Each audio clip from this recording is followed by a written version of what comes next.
SPG commando से भी खतरनाक ट्रेनिंग, न हथियार न गोला न बारूद, जिस्म होगा फौलादी। 10 हथियारबंद सैनिकों पर भी भारी पड़ सकता है इजराइल की ट्रेनिंग लेने वाला जवान। गलवान घाटी में तैनात होंगे कमांडो, जरूरत पड़ी तो आपातकाल में संभाल सकते हैं देश का मोर्चा।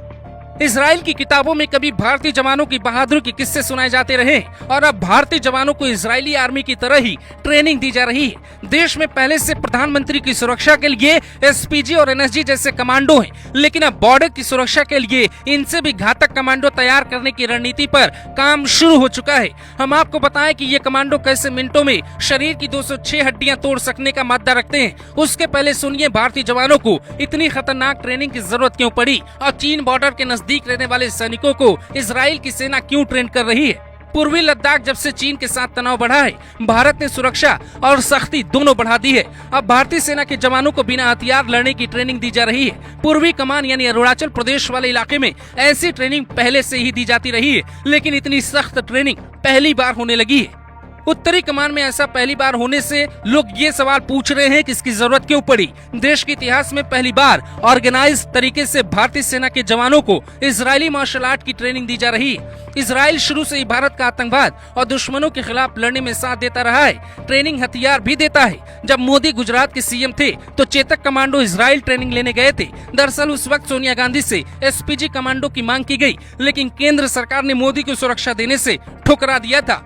मुकेश अंबानी जैसे बड़े बड़े दिग्गज इजरायली ट्रेन जवान रखते हैं, अब वैसी ही ट्रेनिंग यहाँ के जवानों को मिलेगी। इजरायली मार्शल आर्ट कर्व मागा की ट्रेनिंग इतनी खतरनाक होती है कि हथियार वालों से आप निहत्थे भिड़ सकते हैं। हंगरी के एक यहूदी एथलीट ईमी ने कर्व मागा की शुरुआत की। इजराइल बनने के बाद ईमी ट्रेनिंग प्रमुख बने। मार्शल आर्ट के अलावा ये भी सिखाया जाता है कि कैसे आप आसपास की कुछ चीजों से हथियार बना सकते हैं। गलवान हो या लद्दाख, वहाँ सीमा पे डंडे पत्थर आसानी से मिल जाते हैं। ऐसे में सेल्फ डिफेंस सीखना जरूरी हो जाता है। इजराइल में सेना के जवान को लेकर वहाँ के लोगों तक को इसकी ट्रेनिंग मिलती है ताकि सुरक्षा सुनिश्चित की जा सके। आप शायद नहीं जानते होंगे कि भारतीय सेना में घातक प्लाटून भी होता है, जिन्हें पहले कमांडो प्लाटून भी कहा जाता था। एक प्लाटून में तकरीबन 30 जवान होते हैं, लेकिन उनकी क्षमता 300 के बराबर होती है। 1962 के युद्ध में भारत ने इस प्लाटून की जरूरत महसूस की थी।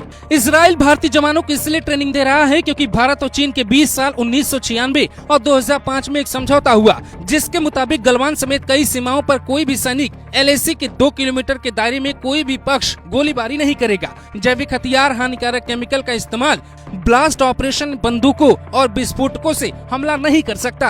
हालांकि पिछले कुछ सालों में इसका पालन चीन ने कभी नहीं किया, तो भारत सरकार ने जवानों को इजरायली कमांडो से ट्रेन करने का सही प्लान बनाया। भारत में एसपीजी सबसे खतरनाक कमांडो माने जाते हैं। एसपीजी के नियम कानून बेहद खतरनाक है, लेकिन अब चीन सीमा पे तैनात होने वाले कमांडो भी एसपीजी से कम खतरनाक नहीं होंगे, क्योंकि इनको इतना सक्षम बनाया जा रहा है। ये मुश्किल हालात में हथियार के साथ 10 चीनी सैनिक पर अकेले ही धावा बोल सकते हैं। Bureau report, global Bharat TV.